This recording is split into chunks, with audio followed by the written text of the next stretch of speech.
وبفضله تتنزل الخيرات والبركات وبتوفيقه تتحقق المقاصد والغايات. أشهد أن لا إله إلا الله وحده لا شريك له وأشهد أن محمدا عبده ورسوله.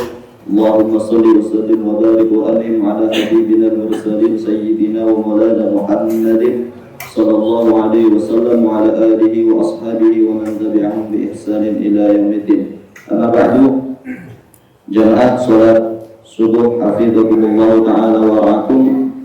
Alhamdulillah atas segala nikmat yang telah Allah berikan kepada kita. Allah masih berikan kesempatan kepada kita untuk menjalankan siam, dan itu adalah kebahagiaan yang luar biasa yang tidak Allah berikan kepada kecuali orang-orang yang memang Allah berikan keuntungan. Banyak sekali ketika kita melihat, dan ini sering disampaikan juga, banyak sekali orang-orang yang sudah berdoa, Allahumma barik lana fi Rajab, Allahumma salimna ila Ramadan, tapi ternyata doa itu tidak dikabulkan oleh Allah Subhanahu wa taala. Dan sekarang kita ternyata yang dikabulkan doanya. Dan jadi pertanyaan kita, setelah Allah kabulkan, kita mau ngapain? Kan itu. Allah sudah memberikan uang, Allah sudah memberikan rumah, Allah sudah memberikan tempat. Yang jadi pertanyaan kita, apa yang mau kita isi di rumah tersebut? Apa yang mau kita isi di tempat tersebut? Apa yang mau kita hiasi di tempat tersebut? Allah sudah kabulkan doa itu. Kita lantunkan dari bulan Rajab, kita kumandangkan di bulan Sya'ban, Allah kabulkan tadi malam. PR kita sekarang, apakah kita akan membiarkan hadiah yang Allah berikan itu lewat begitu saja, atau ada amalan-amalan yang sudah kita rencanakan, amalan-amalan yang sudah kita siapkan, sehingga Ramadan ini bukan Ramadan yang biasa-biasa saja. Berapa kali Ramadan telah kita lewati? Mungkin umurnya sudah 60 tahun, Ramadan berarti 60 tahun. Kalau baliknya 15 tahun berarti 45 kali Ramadan. Apakah Ramadan suasananya, nuansanya, rasanya itu masih sama? 45 tahun dengan rasa yang sama itu kan aneh. Atau misalkan masih 30 tahun umurnya, berarti ketika baliknya 15 tahun, berarti sudah 15 kali Ramadan. Tapi kalau kegiatannya masih sama-sama aja, yang lain terawih ikut terawih, yang lain pergi dari masjid ikut aja kabur, yang lain pulang kampung ikut pulang kampung, yang lain tilawah. Nah, kalau yang lain nggak tilawah, berarti nggak tilawah juga. Yang lain nggak ke masjid, berarti nggak ke masjid juga. Nah, berarti kan ada yang salah Ramadan kita. Maka ini yang perlu kita waspadai ketika kita memahami hadis ataupun Ramadan Syahrul Mubarak. Hafal semuanya itu hadis. Karena ini sering dikumandangkan oleh para dai, oleh para ustaz, oleh para kiai, oleh para mubalik, telah datang kepada kita semuanya, kepada kalian semuanya. Bulan Ramadan, bulan yang penuh keberkahan, yang di situ Allah wajibkan untuk kita puasa. Tapi ternyata Allah tidak cuma mewajibkan, tapi Allah ada embel-embel selanjutnya kan. Allah bukakan pintu surga, Allah tutup itu neraka, Allah belenggu para syayatin laknatullah alaihim. Tapi lanjutan hadisnya kan agak unik, dan ini luar biasa kalau kita agak tercengang seharusnya. Barang siapa yang haram, barang siapa yang terhalang untuk melakukan kebaikan di bulan Ramadan, maka jangan berharap dia bisa melakukan kebaikan di bulan-bulan setelahnya. Kan itu hadis Rasulullah SAW. Jadi ketika di Ramadan saja kita tidak bisa melakukan kebaikan, di Ramadan saja kita puasanya ya puasa paksaan, mungkin cuma menahan lapar sama haus, tidak ada kebahagiaan. Di Ramadan saja kita sholatnya masih sama dengan yang lain. Ketika yang bulan-bulan yang lain kita cuma melakukan kewajiban, di Ramadan juga ternyata masih sama. Tidak ditambah dengan qobliyahnya, tidak ditambah dengan ba'diyahnya. Tapi kalau husnudun saya, jamaah al-amil itu lakukannya di masjid ketika sholat fardunya, tapi ketika sunnahnya melakukan di rumah. Dan ini sunnah juga, karena Nabi kita mengatakan jangan sampai menjadikan rumah-rumah kita sebagai maqabir, dan kita haram sholat di atas kuburan. Maka rumah kita jangan sampai sepi dari sholat-sholat sunnah. Kalau memang tidak bisa qiyamul lail, maka setidaknya qobliyah ba'diyah di rumah lah. Kalau memang setidaknya tidak bisa tahajud, setidaknya sholat duha lah. Kalau seandainya malam itu berat, kalau tubuh kita membuka mata, siang masih banyak ibadah-ibadah yang bisa kita lakukan dari sholat sunnah. Maka ini adalah hal yang perlu kita perhatikan sebelumnya. Ketika kita melihat sejarah, pada zaman Mamalik Mesir, tepatnya kerajaan atau Sultan Az-Zahir Bedir, mereka ketika menyambut Ramadan itu buah hikayanya luar biasa. Para qadhi empat madhab itu semuanya diundang oleh kerajaan, semuanya diundang oleh kepresidenan kalau sekarang, masuk ke istana itu untuk diskusi. Dan gak panjang diskusinya, gak kayak di kita. Diskusinya itu sederhana. Kenapa? Mereka bisa melihat hilal. Empat madhab ini, empat imam ini, empat qadhi ini, empat hakim ini, mereka cuma diminta oleh hakim, mereka diminta oleh sultan, oleh kerajaan itu untuk melihat hilal. Ketika mereka sudah mampu melihat hilal dari tempat yang tinggi, pada saat itu menara masjid atau bukit-bukit, dan mereka telah melihat hilal tersebut, dan itu tidak harus semua empat madhab. Salah satu empat madhab ini kok melihat hilal, maka dari empat ini akan menyalakan lilinnya, menunjukkan kebahagiaan yang luar biasa. Kalau sekarang lilin mungkin hal yang biasa ya, karena sudah ada lampu. Kita bahaya itu masalah gitu, di mana belum ada PLN, di mana belum ada listrik, sehingga kita bisa merasakan kebahagiaan itu. Kalau sekarang kita menarik lilin pada zaman sekarang, mungkin akan menjadi sederhana. Tapi lilin pada zaman itu menjadi barang mahal, menjadi barang istimewa. Qadhi itu disiapkan lilin. Ketika salah satu dari empat qadhi itu melihat hilal, maka silakan nyalakan lilin. Kemudian turun tuh dari tempat-tempat yang tinggi, menara-menara masjid, dan di bawah itu sudah riuh disambut oleh para masyarakatnya. Ketika satu lilin itu nyala, maka masyarakat di sekitarnya itu menyalakan lilin sambil mereka menggunakan Allahu Akbar, Allahu Akbar, Allahu Akbar, takbir itu semuanya. Masjid-masjid langsung memandang adzan Allahu Akbar, Allahu Akbar, Allahu Akbar, Allahu Akbar. Adzan semua masjid. Mereka menjalankan sholat maghrib. Kemudian mereka melanjutkan pawainya, mereka melanjutkan kebahagiaannya di pasar-pasar, dan mengantarkan sang qadhi sampai rumahnya. Diarak tuh qadhi, diantarkan dengan begitu senangnya si qadhi, sampai benar-benar sudah sampai rumah. Masyarakat belum selesai ternyata kebahagiaannya. Mereka langsung pulang ke rumahnya sambil berteriak takbir, Allahu Akbar, Allahu Akbar. Ini tahu nggak Pak, sampai kapan takbirnya? Sampai tengah malam Pak. Para masyarakat merayakan satu Ramadan itu sampai tengah malam takbir aja. Kalau kita kan udah panik ya, ini jadi puasa aja besok gitu ya. Ini kalau nggak jadi alhamdulillah. Kalau jadi ayo kita bareng-bareng ke masjid. Enggak, kalau dulu tuh enggak. Tarawihnya ntar jam 12 malam. Satu Ramadan itu tarawihnya jam 12 malam sampai kapan? Sampai sahur. Sahur mereka melakukan qiyam. Ketika sudah menjelang subuh baru tuh mereka persiapan untuk makan sahur. Kenapa bisa mereka seperti ini rasa bahagianya? Karena ada atakum syahrul mubarak. Karena mereka mengartikan, memahami hadis Rasul SAW tentang telah datang kepada kalian bulan Ramadan, bulan yang penuh dengan keberkahan itu dengan benar. Sehingga apa? Kebahagiaannya itu totalitas, bukan hanya kebahagiaan semu yang ketika yang lain meninggalkan, kita juga bareng-bareng meninggalkan. Kita kan paham fenomena akhir Ramadan ini ya. Apa biasanya fenomena akhir Ramadan? Masjid mulai maju, ya kan? Tilawah sudah mulai sepi, ya. Terminal sudah mulai ramai, tiket sudah mulai habis. Itu fenomena akhir Ramadan. Jadi bang sama doanya, ya Allah sampaikan saya sampai bulan Ramadan, doanya luar biasa sampai nangis. Ketika Tuhan dikasih biasa saja. Ada yang aneh dari kita. Ada yang aneh dari kita. Maka ini cara menyikapi hadis saja sudah berbeda. Ketika kita mensikapi hadis ini adalah menjadi rasa yang bahagia, ini luar biasa loh. Kapan lagi coba belenggu itu diberikan kepada syaitan? Kita loh mati-matian lawan setan. Ada azan dibisikin sama setan, anak belum ngomong. Ya, sudah komat bentar, imamnya lama, bacanya panjang, bentar mau tanya terakhir aja, udah mau tahiyat bentar, terus udah yang masbuk, udah telat, mending di rumah aja sendirian. Coba saya tampak di selain Ramadan.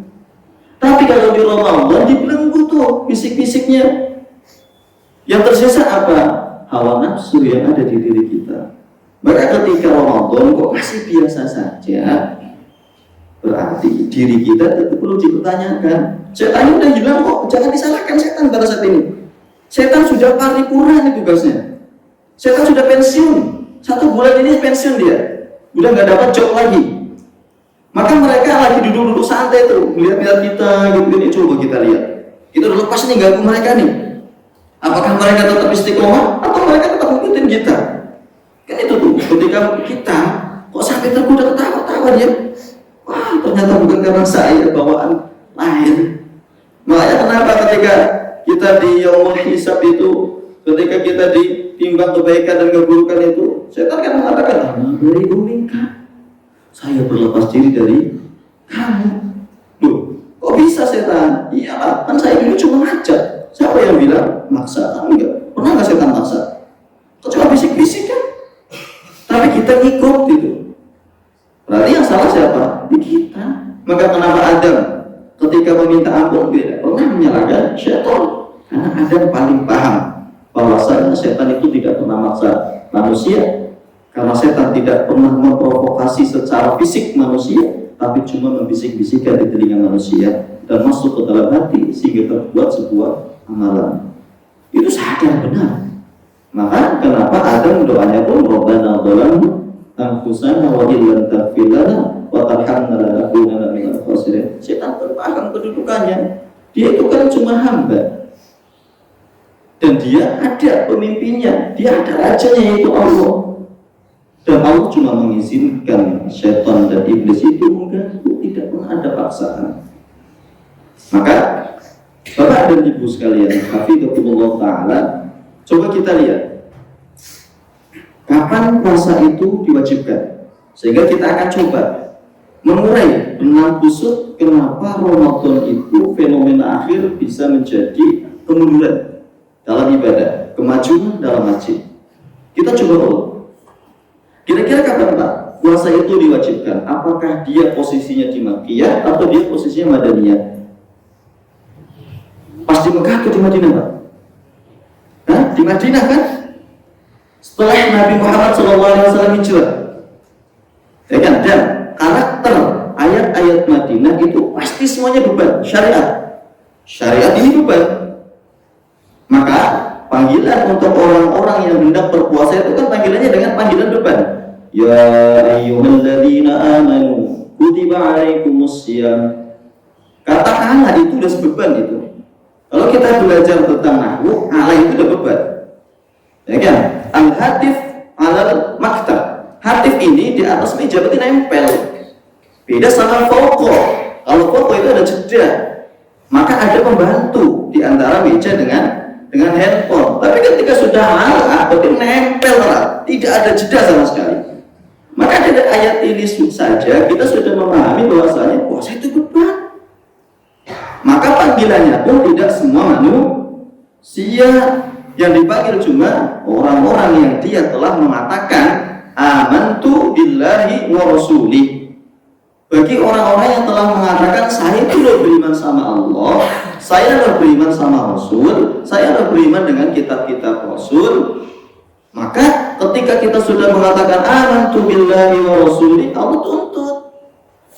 Coba benar enggak nih? Kamu mengatakan iman, saya beri dia beban. Buktikan. Kalau memang kuat berarti kamu akan tak takun kan gitu. Kan tujuan puasa ketika kita berhasil maka balasannya tak takun. Maka memang tidak semua orang itu mampu untuk menanggung beban puasa. Karena apa? Kita lihat dulu iman di depan. Kalau memang imannya baik, maka dia akan menjadikan beban ini sebuah ujian yang akan membuat dirinya akan semakin kuat. Semakin beban itu ditambah, maka akan semakin kuat juga dirinya. Kan gitu. dipahami semua kaidahnya, bahwanya semakin tinggi beban yang orang tersebut pikul, maka menunjukkan orang tersebut semakin kuat fisiknya. Sekarang ya kan ada orang yang bawa cuma 20 kilo, 30 kilo, badan udah remuk semuanya, patah tulang lah, encok lah. Kenapa? Badannya lemah. Tapi ada badan mungkin 50 kilo, tapi bawa beban 100 kilo dia mampu. Kenapa? Dia rajin olahraga, suplemennya bagus, ya kan? Dia senang gerakan gitu. Maka sama, puasa pun sama. Ketika imannya itu adalah iman pas-pasan, yang lain sholat ikut sholat, tapi gak ada inisiatif, bagaimana ya, biasa sholat saya berkualitas. Oh iya, saya pahamilah tata cara sholat dengan baik. Oh iya, saya pahamilah bacaan sholat. Gak cuma mengucapkan Allahumma baini wa baini, ya kan? Terus mengucap Rabbana lakal hamdu mil'us samawat. Itu mana mereka itu juga diajarin, Pak, Bu. Ya, jadi pertanyaan, kita paham nggak tuh dengan bacaannya? Kan itu, kalau belum paham ya bareng-bareng ya pahami, kan gitu. Maka ayat siang ini turun di Madinah yang karakternya itu adalah karakter beban, dan tidak semua orang Makkah itu bisa hijrah ke Madinah, kan gitu. Apakah semua orang-orang Makkah itu diizinkan untuk hijrah ke Madinah? Kan enggak. Hanya orang-orang yang beruntung yang Allah berikan kesempatan untuk hijrah ke Madinah, dan itu adalah orang-orang yang telah sumpah setia kepada Rasulullah. Maka kenapa ketika turun ayat Syiah itu bukan menjadi ayat yang biasa? Kenapa? Karena ternyata yang mendapatkan ayat itu adalah orang-orang yang telah bersih dari kesyirikan. Nah sekarang syirikan, Bapak Ibu kan sering ngaji kan, sama satu lutfi itu masalah tauhid. Tauhid itu juga perlu dipertanyakan. Dalam arti gimana? Terkadang gini, kita nggak sadar ya, oh iya anak saya terima di perusahaan ini. Yang pertama kita lakukan apa? Pernah nggak kita muhasabah? Apa ya? Apakah ada dosa saya? Apakah ada dosa dari makanan-makanan yang saya konsumsi? Karena Hasan bin Basri ketika hewan ternaknya itu sakit, hewan ternak, bukan anaknya, bukan istrinya, bukan istrinya, tapi hewan ternaknya, hewan tunggangannya sakit, Hasan Basri itu langsung mengoreksi dirinya, kayak saya hari ini ada yang salah, sehingga apa? Hewan ternak saya sampai ada yang sakit. Hewan loh disangkutkan dengan dirinya. Nah sekarang apalagi ketika kita ada sesuatu yang mengganjal, ada sesuatu yang kita inginkan tapi tidak tercapai, jangan salahkan, jangan karena oh ini kayaknya kita kurang misalkan kurang bunga, atau kurang kembang, atau kurang mandi, atau kurang apa gitu kan ya. Nah itu hilangkan segera, itu silahkan. Mau nikah hitung-hitungan ya, Jumat pun lah, Kamis pun lah, ya Allah, ini udah tahun kapan? Ya, udah selesai itu masalah, udah selesai. Nabi dulu, ya kan? Ini kan sering nih. Pernah nggak Nabi nikah di bulan Muharram? Pernah nggak? Pernah nggak? Pernah nggak Nabi nikah di bulan Ramadan? Pernah nggak? Ya kan pernah. Salah satunya nikah dengan siapa? Dengan istri termuda beliau. Ramadan lah. Sekarang coba ada nikahan di bulan Ramadan, geger tuh sebumi mutiara. Wih, ini haram, ini bid'ah ini. Ya, padahal Ramadan bulan berkah. Ada nikahan di bulan Muharram. Yang nggak boleh di bulan Muharram itu apa? Perang baru nggak boleh, ya, karena selalu haram. Tapi kalau masalah syariat maka boleh saja. Ini kan menjadi fobia sampai sekarang, takutan yang luar biasa. Ya, kalau hitung-hitungan lah, ya kan, luar biasa ya. Nah, ini harus kita hilangkan segera, sehingga apa, iman kita adalah iman yang benar. Sehingga ketika datang bulan puasa, ya kita santai, oh puasa, alhamdulillah.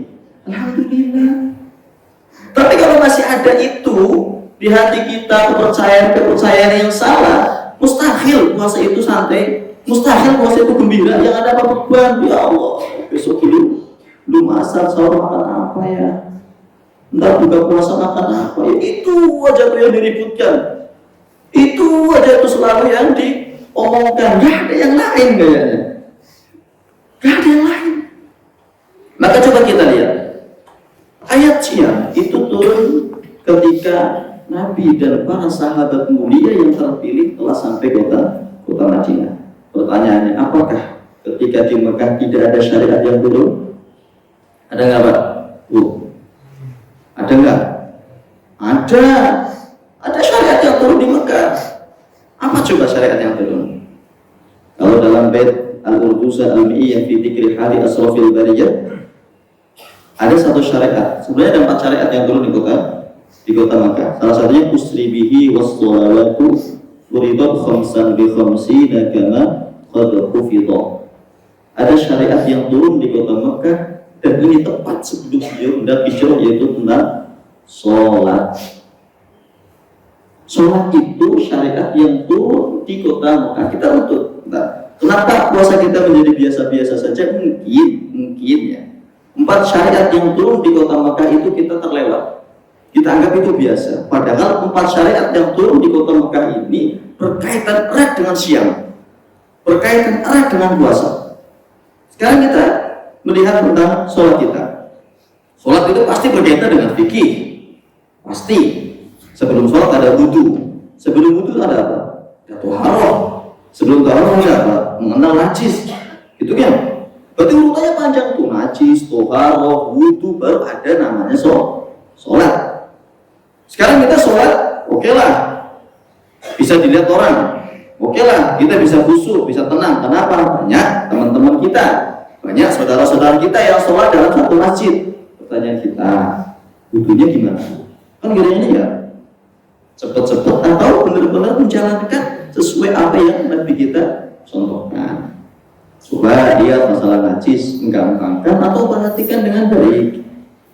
Coba bersihnya. Sekarang loh pertanyaannya, tai cicak itu najis atau enggak Pak? Tai cicak itu najis atau enggak Pak? Najis. Coba. Ini 1 loh. Kalau 2, kalau 3, kalau 4. Nah kok sampai kering coba? Ini gimana ini? Belum masalah apa? Masalah najis-najis yang lain di toilet tuh, ya kan? Kalau kita di toilet kok nggak bersih cara istinjanya, korban selanjutnya itu orang-orang setelahnya itu masalah itu. Kasihan. Kenapa akhirnya sholatnya menjadi biasa? Kita coba telusuri apakah kita sudah paham tentang najis, kita sudah paham tentang taharah, apakah kita sudah paham tentang wudu dengan baik. Urutan wudu mungkin masih ada yang salah, ya kan? Mungkin masih ada yang salah, ya kan? Bagaimana cara membasuh tangan dan seterusnya. Bapak dan Ibu sudah paham lah masalah itu. Tapi yang ingin saya sampaikan, karena ini tidak bareng sama orang, ayo kita perhatikan dengan baik juga. Karena ini tidak ada yang lihat, wudu kita tidak ada yang lihat. Cara membersihkan najis kita nggak ada yang lihat. Bahkan mungkin di baju kita ada najis pun siapa yang tahu? Nggak ada. Kita lanjut aja sholat gitu kan. Dan seterusnya. Ini perhatikan. Berarti syariat sholat itu menjadi cikal bakal bagaimana puasa kita bisa kita kualitaskan naik atau malah cenderung biasa-biasa saja. Itu yang pertama. Syariat yang kedua apa yang di kota Makkah? Ada apa? Ada membaca. Iqra itu syariat pertama malah tuh. Iqra bismi rabbikal ladzi khalaq. Syariat tuh membaca Pak. Ya kan? Dan ada yang menguatkan, yaitu surah Muzammil. Ya ayyuhal muzammil qumil laila illa qalila. Apa itu kalau tidak? Nisbahu awin qus minhu qalila aw zid alaihi wa rattilil qur'ana tartila. Jadi membaca Quran itu menjadi syariat. Jadi paham ya Pak sekarang Pak, kenapa fenomena akhir Ramadan akhirnya banyak masjid yang maju, pasar-pasar rame, terminal rame, tiket habis. Nih, 2 syariat ini. Sholat biasa, baca Quran nggak bisa. Padahal ini syariat. Warattilil Qur'ana tartila. Bagaimana kita mau puasanya istiqomah? Ya puasanya cuma menahan haus, menahan lapar, lisan masih tetap hibah, masih tetap nyakitin orang, jari tetap bisa ngetik kata-kata yang menyakiti hati saudaranya. Kenapa? Ternyata syariat kedua saja kita tidak selesai. Baca Al-Quran nggak bisa, buru-buru mahamin, buru-buru lakuin. Ini syariat membaca lah. Apalagi kalau kita memahami Iqra bismi rabbikal ladzi khalaq sampai akhir, itu cara membaca terbaik. Yang pertama membaca literasi, yang kedua membaca keadaan. Pernahkah kita mendengar hadis Rasulullah SAW? Haram bagi seseorang yang dia tidurnya sedangkan tetangganya itu dalam keadaan kelaparan. Pernah? Pasti pernah hadis ini melintas di telinga kita. Ini namanya apa? Membaca keadaan. Namanya apa? Kepekaan. Dan ini perlu ternyata dalam kita memahami hidup. Makanya kenapa menjadi syariat yang penting membaca itu? Ya namanya juga panduan kan? Ya, namanya juga panduan. Dan kita jalan nih, mau kemana misalnya? Semarang atau mau ke Papua, tapi kita nggak tahu rute. Bagaimana? Jangankan ke Papua, jangankan ke Semarang, dah kita sepedahan loh. Biasanya kan doang Google nggak tahu kita mau kondangan ke tempat yang kita belum pernah jalan ke situ. Pasti kan map itu namanya panduan. Ya. Nah, Allah sudah berikan loh panduannya dengan begitu jelasnya, hudan lil muttaqin. Ya kan? Dan itu disematkan di dalam surat pertama. Tapi ternyata kita nggak baca. Maka bulan Ramadan itu sebelumnya bukan bulan puasa, tapi bulan apa? Bulan Quran kan? Coba, sekarang saya tanya, kapan Nabi SAW memuja dengan malaikat Jibril? Ramadan. Jadi sebelum Ramadan ini menjadi tukar nama itu menjadi bulan puasa, itu Ramadan adalah bulan Quran. Al-Quran turun di bulan Ramadan. Nabi murojaah dengan malaikat Jibril juga di bulan Ramadan. Kalau sampai kok kita salah dalam menyikapi Ramadan, cenderung puasa lupa Al-Quran, berarti ada ya keliru nih. Ada yang keliru. Terkadang gini Pak, semangat itu boleh, ya kan? Tapi jangan sampai semangat kita tidak berlandasan sebuah pengetahuan. Kita hafal loh surat Al-Fatihah, wa'il maghdubi 'alaihim waladdallin. Kita kan minta tuh di dalam surat Al-Fatihah, ya Allah, hindarkan saya dari dua golongan. Golongan yang pertama, ghairil maghdub, orang-orang yang kau benci, orang-orang yang kau murkai. Siapa itu? Orang-orang Yahudi. Kenapa Yahudi menjadi orang-orang yang dimurkai? Dia paham ilmunya, dia hafal tuh kaidahnya, dia punya tuh kitabnya, tapi ternyata tidak satu pun yang mereka jalankan. Makanya mereka maghdub. Ad-dhalin siapa Pak? An-Nasara. Kenapa menjadi orang-orang yang dhalin? Dia nggak tahu apa-apa nih. Bisa-bisanya dia menganggap Isa sebagai Tuhan. Ilmunya dari mana coba? Maka dua golongan ini, orang yang punya ilmu tapi tidak mengamalkan, maghdub.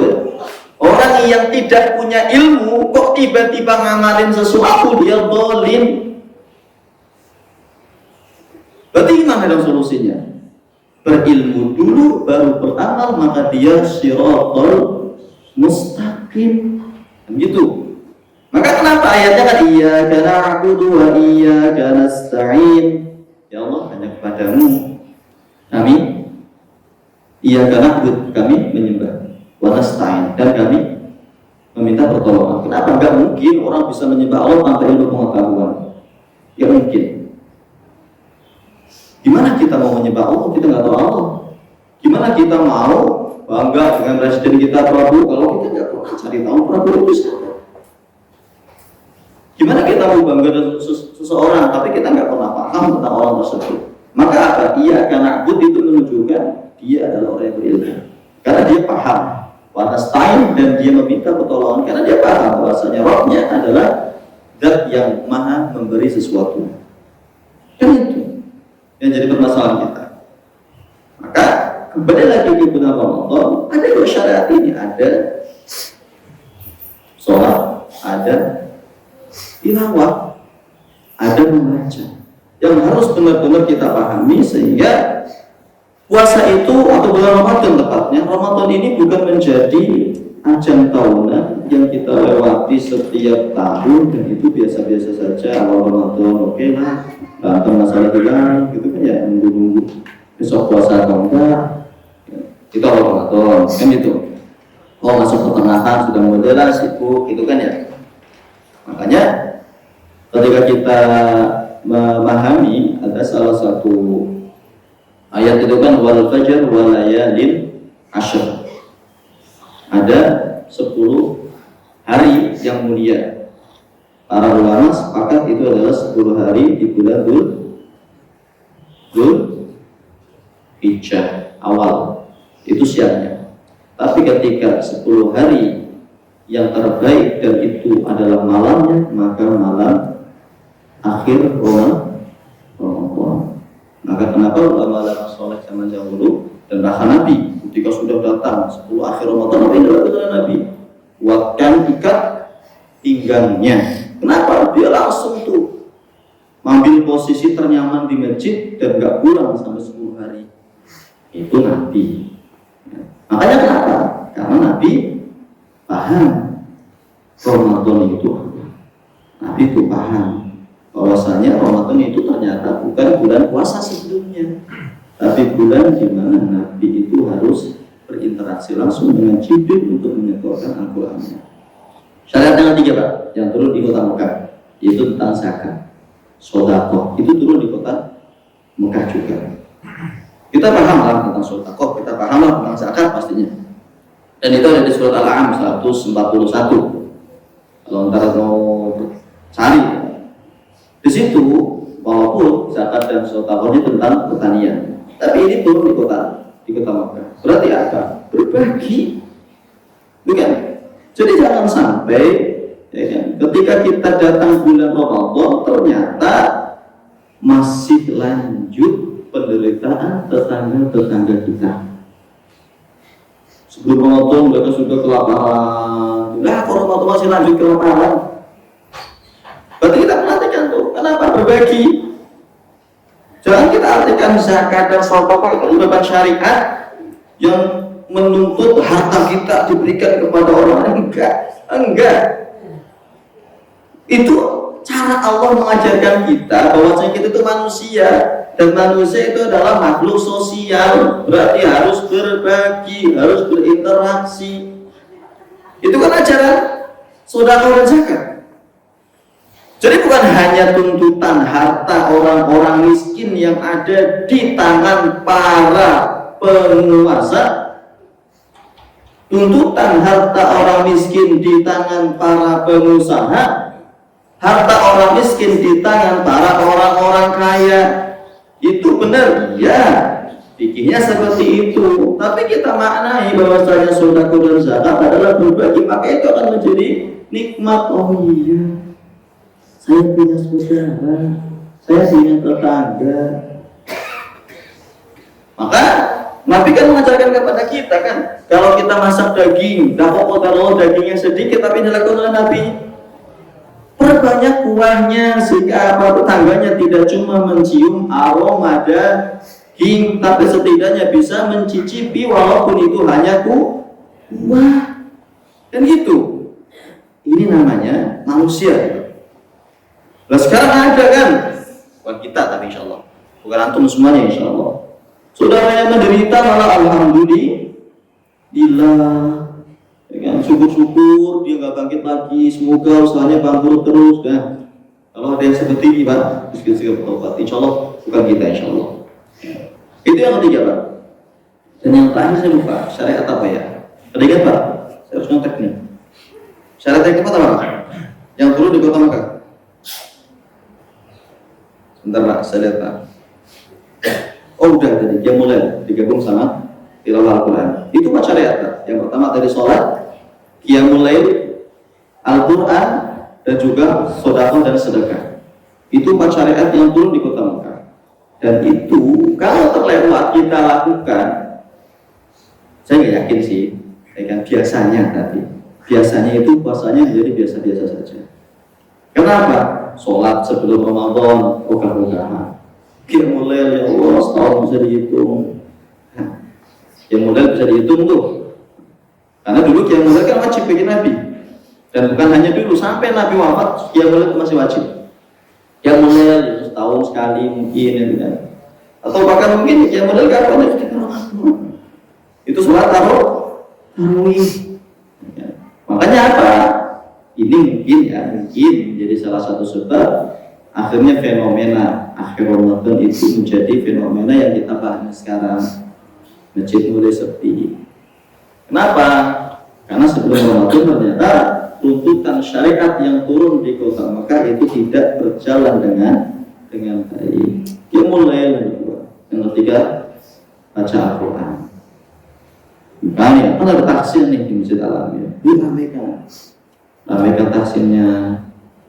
Entah ya kan sudah selesai bacaan Al-Qurannya, kita bareng-bareng mentadabburi Al-Quran. Para guru itu kan harus paham bahasa Arab. Apalagi tadabburun Al-Quran ala qulubin aqfaluha.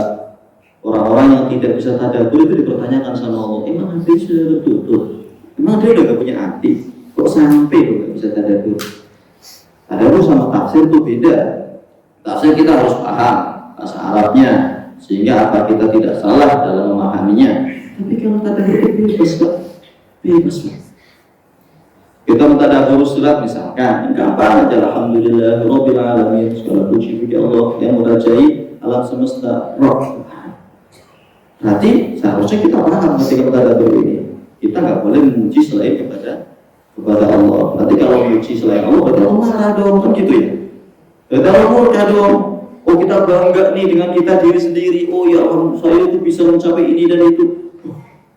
Berarti saya udah menganggap diri saya Tuhan. Kenapa? Pujian itu seharusnya milik Allah. Bangga sama anak, bangga sama harta. Berarti apa? Dia sudah mengambil haknya Allah. Kan itu. Itu tadabbur sederhana kan? Itu tadabbur sederhana. Maka apa yang tadabburun Al-Quran amala qulubin aqfaluha. Selesai itu tadabbur pelan-pelan memahami tafsir. Sudah paham tafsir, yuk bareng amalin. Di malam kan ada kultum pemuda keren, dapat keren. Dan salah satu pemuda keren itu adalah pemuda yang dia memakmurkan masjid, yang punya hartanya, yang punya kebaikan lain, silakan yang lain, kan gitu. Karena kalau harta semuanya artinya apa? Masjidnya bagus, nggak ada isinya, kan saya sudah kan sudah memberikan harta. Tapi kalau pakai semuanya enggak ya, bukan hartanya sama aja, berdiri ke masjid. Maka ini saling melengkapi. Yang punya kemampuan bersih, yang punya kemampuan harta, yang punya kemampuan ilmu, yang punya kemampuan yang lain, silakan beramal di masjidnya Allah Subhanahu wa Ta'ala. Itu tilawah, itu baca Al-Quran. Ini semoga menjadi program selanjutnya yang benar harus distribusikan. Ini syariat. Ini syariat. Kecelakaan umat sekarang adalah malas baca. Malas baca, suka komen, kan itu. Udah literasinya nggak ada, rujukannya nggak ada, komennya panjangnya luar biasa. Ya, dikit-dikit komen, dikit-dikit protes. Padahal nggak punya literasi, coba. Baca aja males. Lah kok berani-beraninya komen, Ustadz ini disalahin, Ustadz itu disalahin. Karena masalah apa? Nggak sesuai dengan hati, coba. Ini umatnya siapa sebenarnya? Nabi kita lo ajarin, baca dulu, pahami dulu. Kalau ada yang kurang jelas, tabayyanu, perjelas. Makanya ya ayyuhalladzina amanu idza ja'akum fasiqun binaba'in fatabayyanu. Ketika ada orang fasik nih datang kepada kita, perjelas dulu. Namanya orang fasik ya, kadang sholat kadang enggak, walaupun sholat kadang-kadang pengen dilihat orang gitu ya. Namanya orang fasik. Itu lo suruh tabayyun. Dan ini enggak, dikit-dikit ada kejadian komen, protes. Tapi enggak apa? Enggak memahami kejadian sebelumnya itu ada apa ya? Literasinya mungkin ada enggak ya? Rujukannya ada atau enggak ya? Kan itu dulu. Maka menjadi syariat. Iqra warattilil Quran itu menjadi syariat. Kenapa? Biar kita tidak mudah komen, biar kita tidak pandai dalam protes, ya kan? Tapi kita bisa, oh ternyata di situ memang ada ruang untuk melakukan itu. Oh di situ ternyata ada kesempatan untuk melakukan itu. Sederhana. Pernah nggak kita nyalain bacaan Quran orang? Pasti pernah. Pernah nggak kita nyalain sholat orang? Pasti pernah. Pernah nggak kita nyalain misalkan cara pakaian orang? Pasti pernah. Ya kan? Sekarang masalah bacaan misalkan. Ada berapa riwayat Pak dalam bacaan Al-Quran? Ada 13 Pak. 13 riwayat Al-Quran. Yang 3 tidak boleh dipakai dalam sholat, yang 10 boleh dipakai dalam sholat. 10 riwayat boleh dipakai dalam sholat, 3 riwayat tidak boleh dipakai dalam sholat. Itu masalah bacaan. Nah sekarang seandainya ada imam nih, ya kan, baca dengan bacaan wadduha walaili idza saji, kan pasti gempar tuh bumi mutiara. Itu gak besar tanggung pokoknya sama imam, ya kan. Kenapa? Kadang-kadang literasi kita belum banyak. Maka kenapa fungsi tadayyun? Masalah pakaian itu yang satu isbal, yang satu enggak. Ini kan lagi ramai ya Pak, ramai, ya kan. Ada masalah salah satu ustaz kita, ya kan, menghalalkan rokok tiba-tiba. Padahal sebelumnya nggak pernah rokok begitu ya. Ini kan akhirnya jadi apa? Ribut sedunia. Padahal ada nggak yang menghalalkan rokok? Makanya kan pertanyaan unik. Ada yang bertanya, kalau sekarang rokok enggak dibuat herbal dan itu ada manfaatnya untuk paru-paru, kira-kira masih haram atau enggak? Kan itu. Jadi kan masalah furu, bukan masalah usul. Jadi hal-hal seperti itu malah ribut coba yang ini. Tapi ketika umat tidak sholat, ya kan? Umat tidak mau ke masjid, umat tidak mau puasa, ini gak ada ribut luar biasa saja. Ya Rob, ini ada yang salah kayaknya di kita. Kayaknya ada yang perlu ditaruhan kayaknya. Ini masalah hal-hal yang seperti itu malah jadi gempar sosial media, ya kan? Tapi ketika umat tidak mau ke masjid, ya udah, memang dia belum mau kok. Ya udah, orang memang dia belum dapat hidayah, udah enak banget nyikapinya ya. Oh, tadi ini usul, ini masalah usul, ini masalah dasar. Ya, ini Pak, Ibu yang mungkin bisa saya sampaikan, seharusnya bukan saya ini saja dalam takin doanya untuk istri beliau, qadarullah tadi malam infonya masuk ke rumah sakit. Jadi mohon doakan semoga istri Ustaz Zainal Allah berikan kesembuhan, dan juga untuk imam kita Ustaz Ja'far Siddiq, beliau juga dari malam sakit ya, sehingga saya harus menggandeng beliau untuk imam tarawih. Semoga beliau juga akan diberikan kesembuhan. Tidak ada kesembuhan kecuali Allah berikan, dan semoga kesembuhan itu tidak meninggalkan bekas sama sekali. Akhir kali ada, astagfirullah li wa lakum, dan Allah yakum. Assalamualaikum warahmatullahi wabarakatuh.